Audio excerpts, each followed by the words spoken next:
G'day guys, Brad Murphy, the bow hunting coach here again. Today I'm going to do a quick review on the new Elite Kure bow. Alright, I've had this bow for a couple of months now and been able to put it through its paces a bit, and I must say I really like it. I think they've done a really good job with this. It's got some really good unique features that I think you'll be really interested in. Haven't seen a lot of these in Australia. I know there's a few people with them and things, but I thought it'd be good to do a review so you can have a look at the technologies that they've got into this bow, because, yeah, as I said, not a lot of people have got them and things. The basic specs of the bow: it's a just under 32-inch axle-to-axle bow. Cams are relatively large, so it shoots a little bit like a little bit longer axle-to-axle bow than that. 6 and 9, just over 6.5 inch brace height. Comes in varying draw weights from 40 pounds, so go to 40, 50, 60, a 65 model and a 70 pounder. The mass weight is 4.6 pounds, so sounds heavy, but in your hand it's not that heavy. It's sort of pretty well balanced. It doesn't feel that weighty. It's speed rated at 335 feet per second. That's at 80% let off. This bow, as you'll find, it's got a wide variety of wide range of let off, so you can get a little bit more speed out of that. Right? We'll start with the cams on it, I guess. We'll leave the good stuff till last. But basically, the cams are a new cam. They're they call an ASIM tri-track cam. So basically, they're an asymmetrical cam. They're not identical top and bottom, and that's just to provide a nice level knock travel. Okay. They're module adjustable for draw length, and there is 7 inches of draw length adjustability. So this bow goes from about 23 to 30 inch draw length, which is really quite good. And I mention that for anyone that's new, new to archery, buying something like this with a cam that's got some adjustability in the draw length is really good, because sometimes you'll buy a bow and not have the correct draw length. So having something that's adjustable is really quite handy. Having something that's adjustable as this is really quite important if you're trying to resell this bow. So if in a couple of years, you want to upgrade or something like that and you want to sell this, having a bow that's got a wide range of draw lengths, it's going to suit a wide range of people. You're going to have a lot bigger market to sell this as a second-hand bow. So it's just an added bonus. It comes standard from the factory with cable stops, but you can change it to limb stops really easily as well. I like the cable stops. I like that little bit of, I like a firm ball, but I like that little bit of sponge in it. The way I shoot my release aid, that just works a bit better. However, if you want to go with a limb stop, you can do that as well, and you'll get that really solid limb stop feel to this bow. With this one, they actually don't stop on the limbs. It stops on this little pad here, okay, top and bottom. Works really well. When you've got the cable stops on it, the let-off adjustability is from 70 to 90% in 5% increments. So when I was saying about the speed before, at 335, that's at 80%. So if you went to 70%, you're probably going to get a little bit more speed. Not that speed's everything, and we spoke about that in the selecting the bow video a while back. Speed's not everything, but having some speed is good, and 335 is about an average sort of speed. This one tested right on 335 at 30 inches with the cable stop, so basically straight from the factory it was right on 335. That's with a 350 grain arrow, so obviously a hunting arrow is going to be a lot heavier, so the bow's going to be a lot slower. Okay, I haven't actually put it through the chronograph with a hunting arrow yet. I will do that, endeavour to do that in the next few days, and post up on that on Instagram or something like that. Okay. If you're going with the limb stops, you've got adjustability from about 60% let off all the way up to 88%. Okay. I prefer a lower let off, so more holding weight. So if I was setting this bow up for myself, I would sort of look with the cable stops and try and have it at 70%. I think having that little bit more holding weight, well, it's a little bit of a disadvantage in the fact that you can't hold as long. So in hunting situations, it's not quite as advantageous. The benefit to me having a higher holding weight is I shoot better. I'm more consistent through my shot, and I think most people are. So that trade-off, being able to shoot better and not hold as long is better for me than being able to hold as long and not having as good a shot. Okay? But you know, it's everyone has their choice, what works best for them, I guess. I guess what I'm saying is with this bow, it's so adjustable with that. So you've got, you know, a hard wall, very hard wall limb stop. You've got a hard wall cable stop. You've got let off adjustment from 70% or even 60% right up to 90%.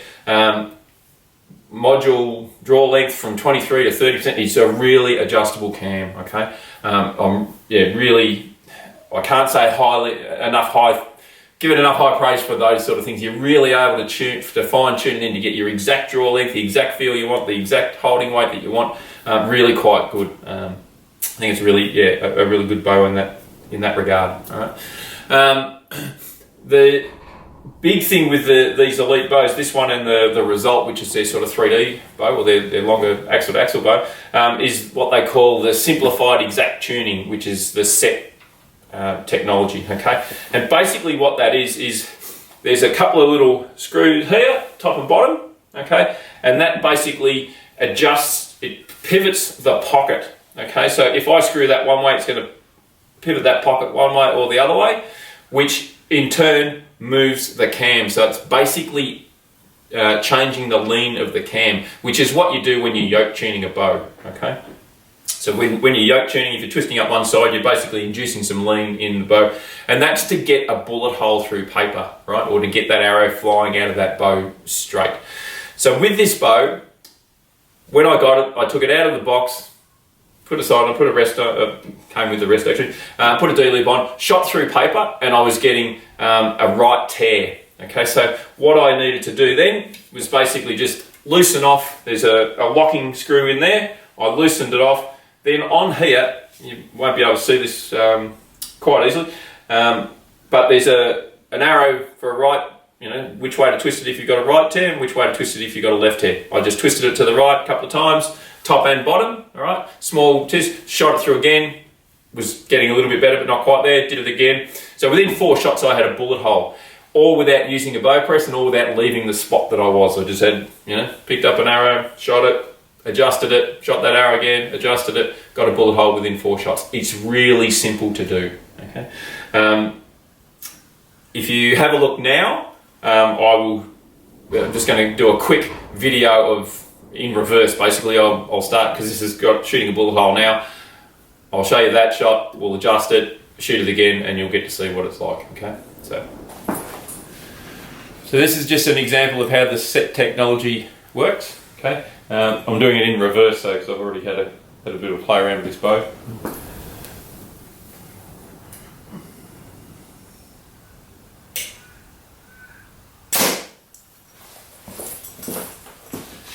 So you can see there, pretty much a bullet hole. Okay. So to adjust that, if it wasn't, so as I said, we're doing this in reverse. So if it was a tail. You can see here on the screw here, you might be able to see that clearly enough. If it's a tail left tear, turn it that way. If it's a tail right tear, you turn it the opposite way. So I'm just going to give this a turn. Top and bottom evenly. And show you what it does then.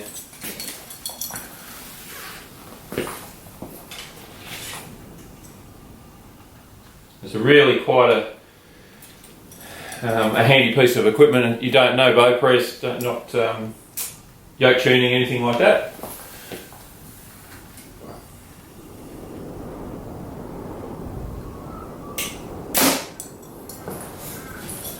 And now you can see quite a big right tear, tail right tear. So again, if that was my first tear, it tells me that if I've got a tail right tear, I need to turn it clockwise. So I'll turn it clockwise the same amount, and that will bring me back to my bullet hole that I had earlier. Pretty simple, really good design. Righto, so that was pretty simple. So you can see just a small adjustment with the screw how much of a difference that made in the tear. So it's a really simple system. I can't believe people, no one's thought of it before. It's so easy to tune that anyone can do it. You don't need a bow press. Sorry, Buff. Summers Archery Solutions is not going to like that because that's another press that he doesn't need to sell. But yeah, you basically don't need a press for this bow to tune the bow. Really, really quite good. I can't say enough things about this bow. I really like it. It holds well at full draw. Even though, as I said, this is a 30-inch bow and I'm a 30-inch draw length and I'm a 31.5-inch draw length. It's not set up for me, like it's not ideal. It's not the bow that I would buy for my draw length, but it's still shot really well, and I could get broadheads and field points hitting the same spot really quickly with this bow. I think it's really easy to tune. It's a really good bow. Be a great bow for anyone really, but even beginners and stuff that are just starting off that don't know a lot about tuning. It's really simple to tune. Comes with a manual that explains how to tune the bow really quite simply. It's a really good little system. I think more people here in Australia should take a look at these. I know the Matthews and the Bowtex and the Hoyts and that are all great bows, and I love my Matthews Traverse at the moment, but I'm really keen to get my hands on the bigger brother of this, the Result, and try that out. I think it'd be a really quite a good bow. So anyway, if you have any questions about this bow or anything else, as I normally say, hit me up on Instagram at the Bowhunting Coach, or send me an email, brad@thebowhuntingcoach.com. Apart from that, we will look forward to it, seeing you again next time. I think the next thing we're going to do is a video on broadheads, so yeah, stay tuned for that. Again, any problems or questions, give us a buzz. All right, thanks again for watching.